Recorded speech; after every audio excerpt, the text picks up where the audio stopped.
بُص، هو كده مجلس إدارة النادي الأهلي مش هياخد بكلامك.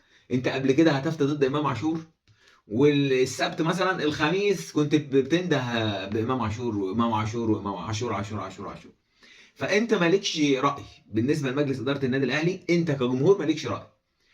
والكلام ده أنت قُلت لمحمد عبد المنعم غور، ومحمد عبد المنعم مشي، ومجلس إدارة الأهلي بيحاول يجيبه دلوقتي عشان كأس العالم للأندية، وأنت برضه ما لكش رأي. يعني أنت لو رفضت دلوقتي محمد عبد المنعم يرجع النادي الأهلي تاني، مجلس الإدارة عايزه هيرجعه وأنت ما لكش أي قيمة. أعزائي الهابين، أهلًا بيكم في فيديو جديد من هبدة مرتدة.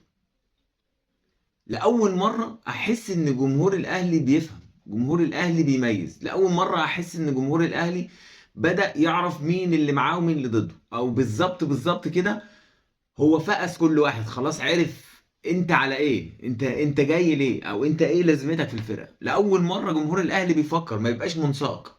لأول مرة جمهور الأهلي ما يبقاش ماشي ورا الإدارة. يعني طلع أحمد شوبير متضايق أوي ويقول لك جمهور الأهلي وإزاي يعمل كده وإزاي ما يعملش كده. المفروض احمد شوبير يطلع يهاجم كهربا ومحمد رمضان على اللي عملوه. يعني الشناوي اللي بجد ترفع له القبعه، رغم كل اللي عمله جمهور الاهلي ضده في المباراه قبل المباراه وبعد المباراه، وده كان مأثر عليه حتى في الماتش. يعني الكره متشاط عليه، الكره طالعه بره، هو اللي حطها في الجون. الشناوي اللي هو كان حارس مصر الاول ولحد دلوقتي حارس مصر الاول، الكره بتتشاط بره بيدخلها جون. متخيل انت الشناوي الشناوي من نوع اللعيبه يعني نفسيا اللي الجمهور بيأثر عليه نفسيا. يا اما هو اللي بيتحكم فيه يبقى عالي قوي، او يبقى زي ما انت شفت كرة خارجه بره يدخلها جون.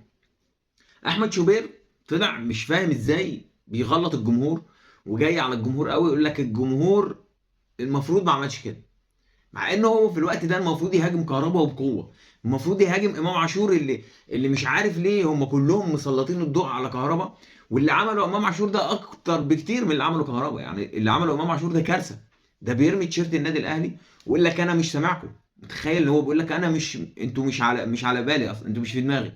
يعني جاب الجون من هنا وراح رامي تيشيرت الاهلي في الارض وقال لهم انا مش سامعكم، انتوا مش هنا اصلا، انتوا هوا بالنسبه لي. فاللي عمله امام عاشور، وده تاثير كهربا عليه. يعني كهربا مودي امام عاشور في داهيه، موديه في اللا عوده. والله والكلام ده هفكركم بيه. لو كهربا مشي من النادي الاهلي اتفرج على امام عاشور، اتفرج على امام عاشور اللي كان في الزمالك بقى بنفس قوته وسرعته و... وحماسه وروحه. كل ده هتشوفه لو مش، يعني لو اقتلعت الآفة اللي اسمها كهربا دي من النادي الاهلي اتفرج على امام عاشور. لكن لو كهربا فضل في النادي الاهلي، ما اعرفش انا هو ماسك عليهم زله ولا ايه. يعني تحس ان كهربا ماسك على اداره الاهلي زله، رغم كل المشاكل والمصايب. محتفظين جدا بكهربا، خايفين جدا يمشوا كهربا ليه، انا مش فاهم.